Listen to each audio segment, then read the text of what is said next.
E aí? Hoje a gente vai mergulhar nos bastidores do nosso mundo digital. Sabe, naquelas fundações secretas que fazem tudo funcionar? Elas estão em todos os aplicativos, mas são praticamente invisíveis. A gente está falando das estruturas de dados, a verdadeira arquitetura por trás de todo o código. Vamos desvendar como tudo isso funciona. Para começar, vamos com uma pergunta que com certeza todo mundo já se fez em algum momento. Como é que o botão voltar do navegador funciona? Como ele lembra a sequência exatinha das páginas que a gente visitou? Pois é, não é mágica não, é pura engenharia. E a resposta é justamente o tema central dessa nossa análise. O segredo está todo na maneira como a informação é organizada.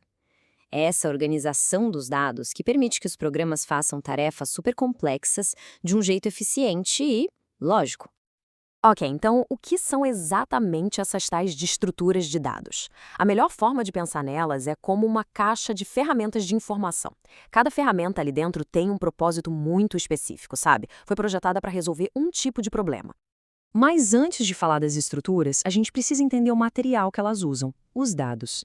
Dados são basicamente os tijolinhos de construção da programação. Pensa em números, em textos ou naqueles valores simples de verdadeiro ou falso. São as peças de Lego que a gente usa para construir absolutamente tudo. Então, uma estrutura de dados é isso, é um jeito inteligente de organizar essas peças de Lego. É um formato específico para a gente guardar e acessar informações do jeito mais eficiente possível, dependendo da tarefa que a gente quer fazer. Vamos começar com a ferramenta mais fundamental da nossa caixa, as listas simples. Na programação, a gente chama de arrays ou vetores. Eles são, assim, o ponto de partida para quase toda a organização de dados que existe. O array é basicamente uma lista de itens bem ordenada. A melhor imagem para visualizar isso é uma estante de livros. Cada livro tem a sua posição exata e a gente sabe exatamente onde encontrar cada um deles. É simples, direto e muito poderoso. Agora, vamos comparar o array com uma alternativa que é bem mais flexível, a lista ligada. Enquanto o array é tipo essa estante fixa, a lista ligada é mais como uma corrente, onde cada elo aponta para o próximo. Isso quer dizer que os dados não precisam estar juntinhos na memória. E essa flexibilidade toda torna muito mais fácil adicionar ou remover um item no meio da lista, sem ter que reorganizar a estante inteira. E onde a gente vê isso no dia a dia? Bom, arrays são a espinha dorsal de qualquer grade de informação, como as que formam uma imagem digital. Já as listas ligadas, elas são perfeitas para uma playlist de música onde é super fácil pular para a próxima faixa ou voltar para a anterior. Agora, vamos mudar um pouco o foco e falar de listas que têm regras bem mais rígidas, onde a ordem das operações é simplesmente tudo. Vamos falar das pilhas e das filas. A diferença entre elas é genial de tão simples e as analogias são clássicas.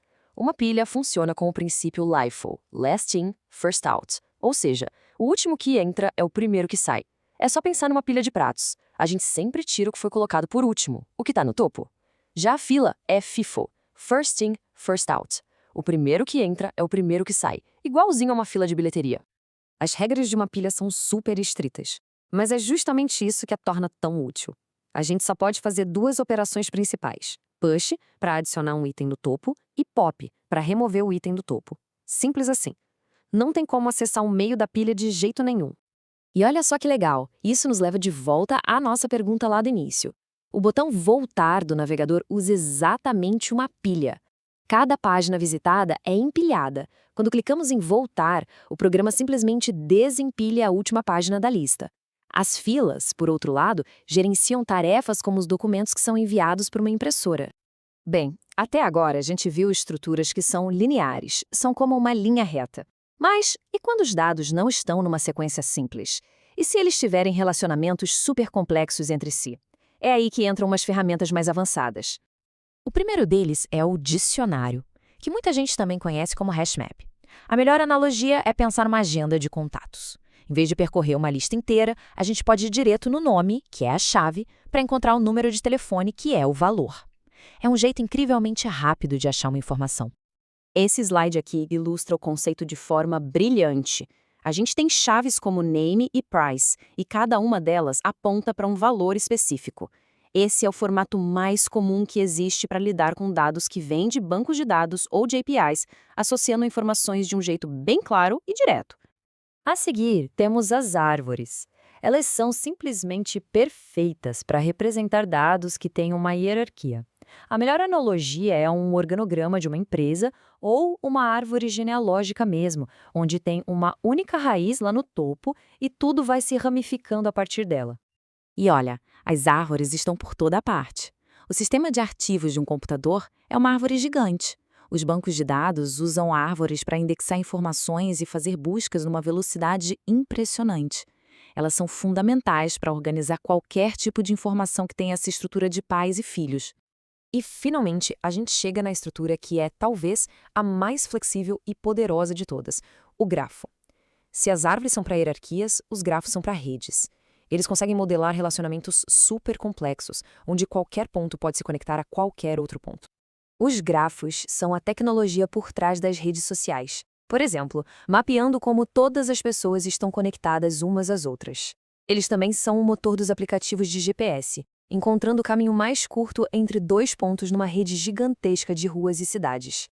É uma estrutura de dados que literalmente move o nosso mundo. Então, ok, depois de ver todas essas ferramentas, a pergunta que fica é: por que isso tudo importa tanto? Por que um programador precisa conhecer todas essas estruturas diferentes? Essa citação aqui resume tudo perfeitamente. Um programa não é só código solto. Ele é uma combinação de lógica, que são os algoritmos, e organização, que são as estruturas de dados. Um simplesmente não funciona direito sem o outro. Então, o ponto crucial é este. Escolher a estrutura de dados errada é como tentar apertar um parafuso com um martelo.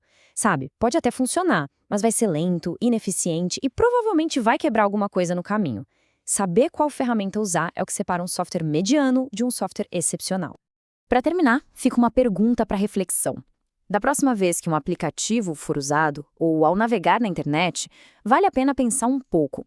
Quais dessas estruturas invisíveis estão trabalhando ali nos bastidores para tornar toda essa experiência digital possível? A resposta, na verdade, está em todo lugar.